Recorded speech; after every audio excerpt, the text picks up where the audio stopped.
বাংলাদেশের সঙ্গে চলমান ঋণ কর্মসূচির চতুর্থ কিস্তির ৬৪,৫০,০০,০০০ ডলার ছাড় আরও পিছিয়েছে বলে জানিয়েছেন অর্থ উপদেষ্টা ডক্টর সালেউদ্দিন আহমেদ। তিনি জানান, আগামী জুনে চতুর্থ ও পঞ্চম কিস্তির অর্থ ছাড়ের প্রস্তাব সংস্থাটির নির্বাহী পর্ষদের সভায় উপস্থাপন করা হবে। এদিকে মুক্তিযুদ্ধ বিষয়ক উপদেষ্টা জানান, কাজ চলছে ভুয়া মুক্তিযোদ্ধা শনাক্তকরণের। রাজধানীর ওসমানী স্মৃতি মিলনায়তনে সরকারের নীতি নির্ধারক এবং জেলা প্রশাসক ও বিভাগীয় কমিশনারদের মধ্যে সামনাসামনি মত বিনিময় এবং প্রয়োজনীয় দিক নির্দেশনা দেওয়ার জন্য আয়োজিত 3 দিনের ডিসি সম্মেলনের আজ ছিল দ্বিতীয় দিন। এ সভায় অর্থ উপদেষ্টা বলেন, ব্যবসায়ী পেশাজীবীদের ট্যাক্স দিতে উদ্বুদ্ধ করতে জেলা প্রশাসকদের কাজ করতে নির্দেশনা দেওয়া হয়েছে। গ্রাম অঞ্চলে বা থানায় অনেক ব্যবসায়ী আছে, প্রচুর আয় করে, কিন্তু তারা ট্যাক্স বা ভ্যাট দেয় না। এটা আমাদের জন্য একটা কনসার্নের ব্যাপার।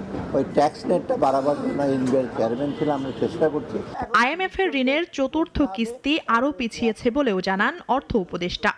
আমাদের কিন্তু সামষ্টিক অর্থনীতির অবস্থা মোটামুটি ভালো।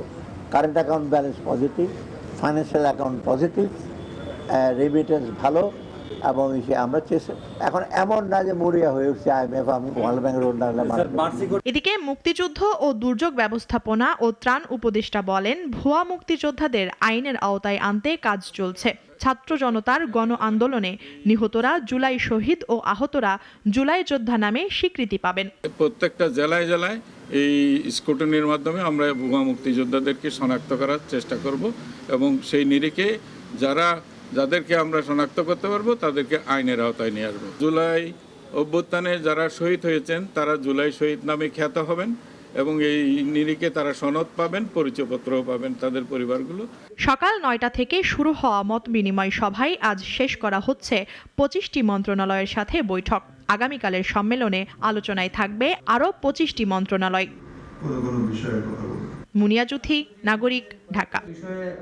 কোটি মানুষের আস্থার ভালোবাসায় 11 বারের মতো দেশের 1 নম্বর রেফ্রিজারেটর ব্র্যান্ড ওয়ালটন।